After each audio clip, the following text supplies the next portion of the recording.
National Harold, Navjeevan اور قومی آواز کے مشترکہ ادبی پروگرام ادب نامہ میں آپ کا تہہ دل سے استقبال ہے۔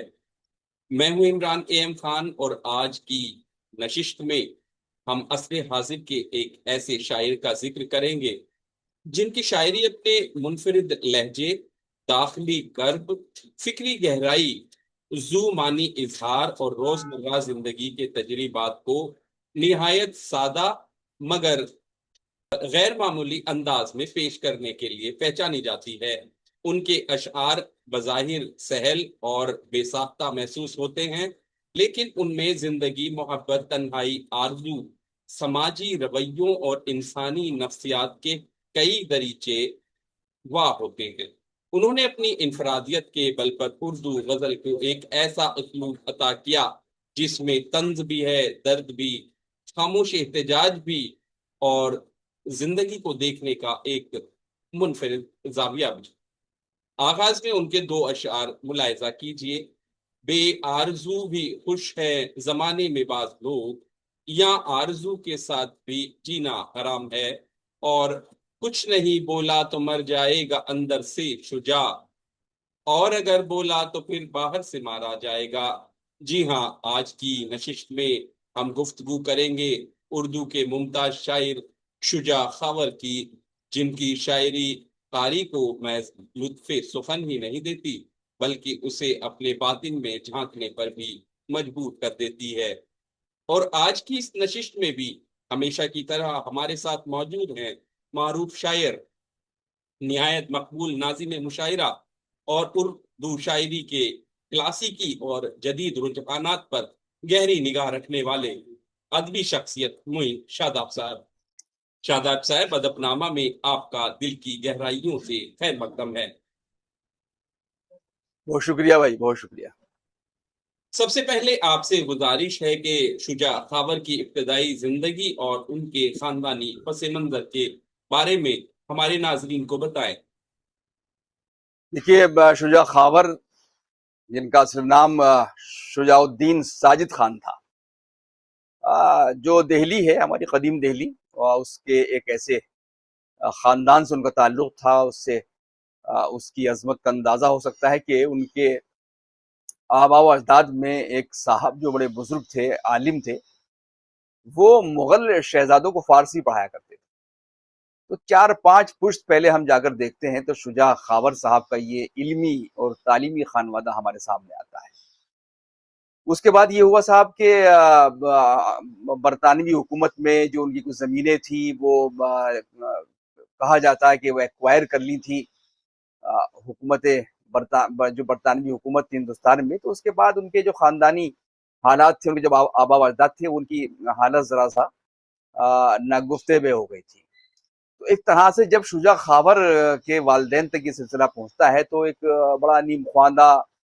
اور ایک چھوٹے موٹے تاجر گھرانے میں تبدیل ہو جاتا ہے ان کا خانوادہ۔ تو یہ ان کا خاندانی پس منظر ہے۔ بہرحال انہوں نے تعلیم حاصل کی، اور خاص طور سے فارسی اور انگریزی ان کے ایک طرح سے بہت ہی دلچسپی کے مضامین تھے۔ ان دونوں مضامین میں انہوں نے تعلیم حاصل کی،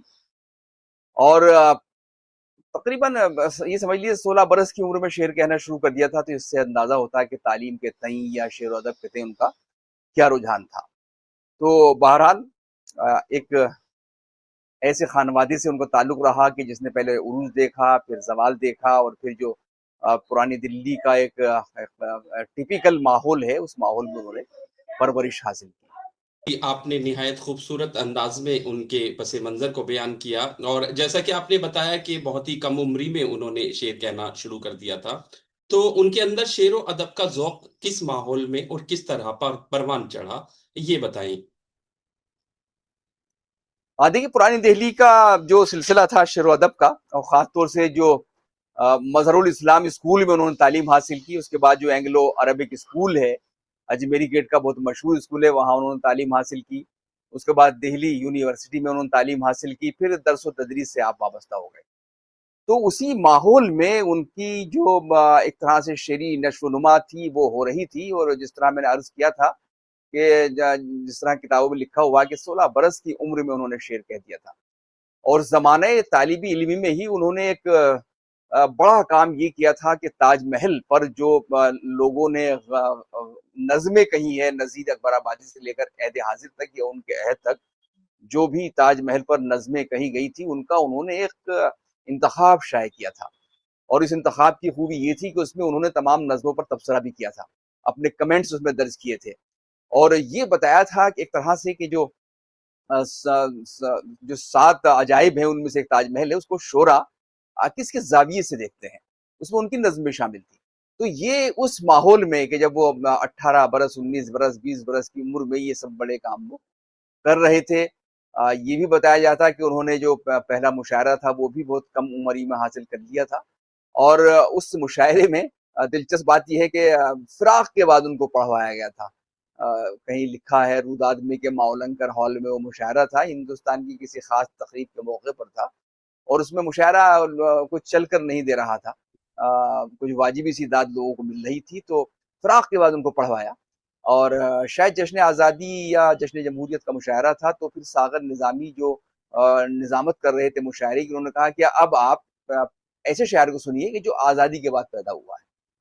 تو اس سے اندازہ لگایا جا سکتا ہے ان کو اس ماحول کا کہ جس ماحول میں انہوں نے شاعری شروع کی، تو بہت کم عمری کا ماحول تھا، اور یہ جو میں نے فراش خانے کا ذکر کیا، مظہر الاسلام اسکول کا ذکر کیا، دلی کالج کا ذکر کیا، انڈو عربک کالج کا، دلی کالج مرحوم، تو یہ وہاں کا جو ادبی اور شعری ماحول تھا، اس کو اگر ہم دھیان میں رکھیں تو ہمیں سمجھنے میں دشواری نہیں ہوگی شجاع خاور کی ابتدائی زندگی اور شعری زندگی کا آغاز کے بارے میں۔ جی، مغلیہ روایت سے وابستگی اور پرانی دلی کا ادبی ماحول، اس ماحول میں ان کی شاعری پروان چڑھی۔ اسی کے ساتھ ہم یہ بھی جاننا چاہیں گے کہ ان کے شعری رجحان کی تشکیل میں کن عوامل نے بنیادی کردار ادا کیا ماحول کے علاوہ؟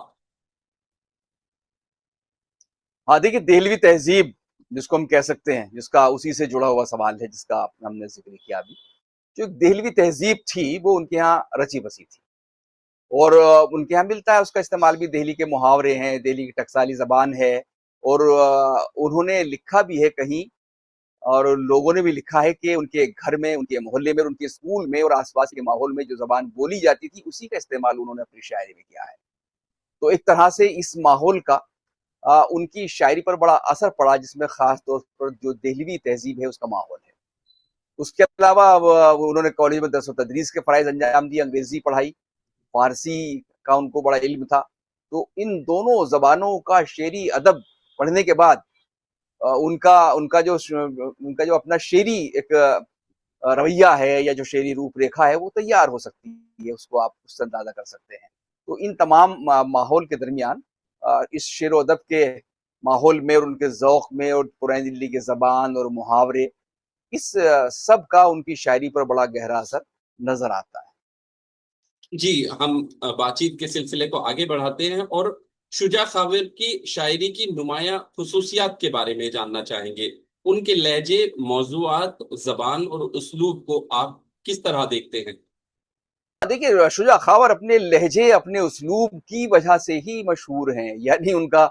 ایک خاص لہجہ تھا، ایک خاص انداز تھا، اور بہت سے ناقدین نے لکھا، مثلا محمد حسین آزاد، معاف کیجیے، کسی ناقد نے لکھا، محمد حسن صاحب نے یا کسی اور نے، کہ بہت دنوں کے بعد ایک نئی آواز جو ہے وہ سننے کو ملی ہے، ایک نیا لہجہ سننے کو ملا ہے، تو اپنے لہجے اور اپنے اسلوب کی وجہ سے ہی شجاع خاور صاحب پہچانے جاتے ہیں۔ نیا شستہ زبان تھی ان کی، اور بیان کی ان کے یہاں رنگینی ملتی تھی، ایک آہنگ ان کی شاعری میں ملتا تھا، اور اس میں توانائی وہ ڈال دیتے تھے اس آہنگ میں، اور اس کی مثالیں بہت کم ملتی ہیں جو شجاع خاور کا لہجہ تھا۔ لہجے میں ان کا ایک خاص بات تھی، تیور، ان کا تیور الگ سے نظر آتا تھا، ان کے یہاں گھن گرج بھی تھی، اور اس گھن گرج کو لوگوں نے جو ہے یہ سمجھا کہ شاید یہ سودا والی گھن گرج ہے، کچھ لوگوں نے سمجھا کہ یہ جوش کے اثرات نمایاں ہیں، اور جو ان کا انداز اور اسلوب تھا وہ یگانہ سے کہیں نہ کہیں میل کھاتا تھا، یگانہ کے ان پر بڑے اثرات تھے۔ تو بنیادی خوبی یہ تھی کہ انہوں نے روایات سے انحراف کیا، جو ہمارے ایک دھارے تھے، ان کی خوبی اور تھی، ان کی شخصیت کی، ان کی شاعری میں بھی ہے، یہ پوری زندگی میں آپ دیکھ سکتے ہیں کہ وہ دھارے کے خلاف چلتے تھے، جدھر کی ہوا ہوتی تھی اس کے مخالف چلتے تھے۔ یہ ان کے ایک خاص رویہ تھا، اور یہ چیزیں بھی ان کی شاعری میں محسوس کی جا سکتی ہیں۔ پھر وہی بات جو نمایاں خصوصیات زبان کی ہے کہ ان کے یہاں وہ زبان جو ان کے گھر میں، ان کے محلے میں، دلی میں بولی جا رہی تھی، اس زبان کا انہوں نے بڑا خوبصورت استعمال جو ہے اپنی شاعری میں کیا ہے، اور یہی تمام چیزیں جو ہے وہ شجاع خاور کی شاعری کی خصوصیات بن جاتی ہیں، جس کی وجہ سے ان کو لوگ ایک الگ صف میں لا کر کھڑا کرتے ہیں۔ جی، شجاع خاور کی خصوصیات، اسلوب، شاعری پر آپ نے روشنی ڈالی۔ اگر شجاع خاور کی شاعری، اسلوب اور شخصیت پر نظر ڈالے تو وہ اپنے ہم عصروں سے کس اعتبار سے مختلف نظر آتے ہیں؟ جی ہاں، یہ بڑا اہم سوال ہے، اور یہ ان کے لہجے اور اس نے اسلوب کی وجہ سے ہی وہ اپنے معاصرین سے الگ نظر آتے ہیں، جو ان کا مخصوص لب و لہجہ ہے۔ دوسری بات یہ، وہ نئی زمینیں بنایا کرتے تھے، ان کے بہت سی نئی زمینیں جنہوں نے ان کا اختراع کیا، یعنی اساتذہ کی زمینوں میں تو شعر کہے، یا جو اس زمانے میں غزلیں جن زمینوں میں کہی جا رہی تھی اس میں بھی انہوں نے شعر کہے یقیناً، لیکن کچھ نئی زمینیں انہوں نے ایجاد کی، تو یہ اس اعتبار سے وہ ذرا سا دوسرے شعراء سے ہم کو مختلف نظر آتے ہیں۔ دوسری بات، چونکانے والی تراکیب، وہ چونکاتے ہیں تراکیب سے، محاوروں سے، وہ محاورے کے جو ہم کو حیرت زدہ کر دیتے ہیں ان کا استعمال کرتے ہیں، وہ یہ چیزیں بھی انہیں جو ہے تھوڑا سا مختلف کرتی ہیں، اور اسی وجہ سے ان کو ممتاز سمجھا جاتا ہے۔ ان کی شاعری دراصل ایک طرح سے منظوم جملے بازی ہے، یعنی کس طرح سے جو جملے بازی کا فن ہے کہ کس طرح سے آپ ایسے جملے بول سکتے ہیں جو سیدھے دل پر اثر کر جائیں، تو ایک طرح سے منظوم جملے بازی بھی ان کی شاعری کو کچھ لوگوں نے کہا ہے، تو الفاظ کی کرتب بازی بھی کہا ہے۔ لیکن اس سب کے ساتھ یہ جو جملے بازی ہے، جو الفاظ کی کرتب بازی ہے، اس میں ایک مفکرانہ رکھ رکھاؤ نظر آتا ہے، اس میں ایک پروقار جو زبان ہے اس کا استعمال نظر آتا ہے، ان کی شعریت کبھی ختم نہیں ہوتی ہے، ورنہ بڑا خطرہ رہتا ہے اگر آپ الفاظ کی کرتب بازیاں کریں گے، کوئی سٹنٹ کریں گے، تو خطرہ رہتا ہے کہ شعریت مجروح ہو سکتی ہے، لیکن شعریت کو بچایا انہوں نے، اور یہی ان کی پہچان بنی۔ لہجہ ان کا بڑا کاٹ دار ہے، بہت کاٹ دار لہجہ ہے، اور اس لہجے میں صفائی ہے،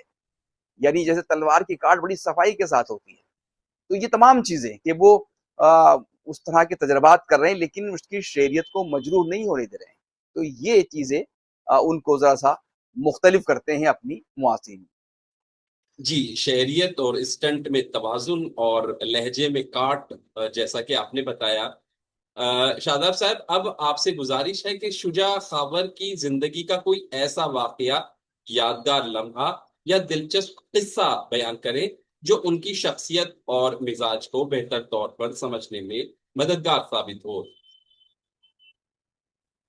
دیکھیے، بڑی مختلف ان کی شخصیت تھی، اور ایک بڑا ان کا اپنا انداز تھا، ایک بڑا اس میں تراغ تھا، کچھ لوگ ان کو کچکلاہ کہتے تھے، اور وہ کسی کو گردانتے نہیں تھے، کسی کو خاطر میں نہیں لاتے تھے، لیکن ان کی شہرت جو ہے ایک آئی پی ایس افسر کے طور پر زیادہ ہو گئی تھی، یعنی وہ آئی پی ایس افسر رہے، کئی بڑے عہدوں پر رہے دہلی کے، تو وہ لیکن وہ اپنی ان دونوں جو پہلو ہیں ان کو الگ کرنا چاہتے تھے، مطلب وہ شاعری اور افسری دونوں کو الگ الگ رکھنا چاہتے تھے، بلکہ وہ کہتے تھے یہ الگ ہے، یہ کوئی الگ ہے، یہ شاعر الگ ہے میرا، اور ان کو کئی بار ناگوار بھی لگتا تھا۔ عموماً یہ ہوتا کہ لوگ عزت میں، احترام میں، یا خوشنودی حاصل کرنے میں، یا یہ سمجھتے ہو کہ برا نہ مان جائے، ان کو عہدوں کا ذکر کر دیتے ہیں، ایک خاص رجحان ہے یہ۔ تو ایک مرتبہ حیدرآباد کا کوئی مشاعرہ تھا، جہاں جب ناظم مشاعرہ نے یہ اعلان کیا کہ آئی پی ایس افسر ہیں اور ان کا عہدہ یہ ہے، تو وہ مشاعرے سے بغیر کلام پڑھے واپس چلے آئے۔ یہ ان کی شخصیت کی بات تھی۔ دوسری بات، ان کے یہاں ایک طرح سے اس کو تلون مزاجی ہی میں کہہ سکتا ہوں، ایک خاص قسم کی، کہ ان کا ذہن تبدیل ہوتا رہتا تھا، کہیں ایک جگہ ٹھہراؤ اس میں نہیں تھا، تو انہوں نے نوکری چھوڑ دی تھی، 40-45 سال کی عمر میں انہوں نے نوکری چھوڑ دی، اور اس کے بعد سیاست انہوں نے جوائن کر لی۔ سیاست میں بھی یہ ہوا کہ 2 پارٹیاں بدل دی انہوں نے، تو وہ جہاں جہاں ان کو کچھ اپنے اعتبار سے ناپسند لگتا تھا تو اس کو بہت جلدی تبدیل کر دیا کرتے تھے، تو ایک جگہ پر زیادہ نہیں رکتے تھے، یہ ان کی شخصیت کی خوبی تھی، مستقل مزاجی نہیں تھی۔ دوسری بات، ہوا کے خلاف چلتے تھے، میں نے ذکر کیا پہلے بھی، دھاروں کے خلاف چلتے تھے، تو یہ چیزیں ہیں۔ تو ان کا نوکری چھوڑنا،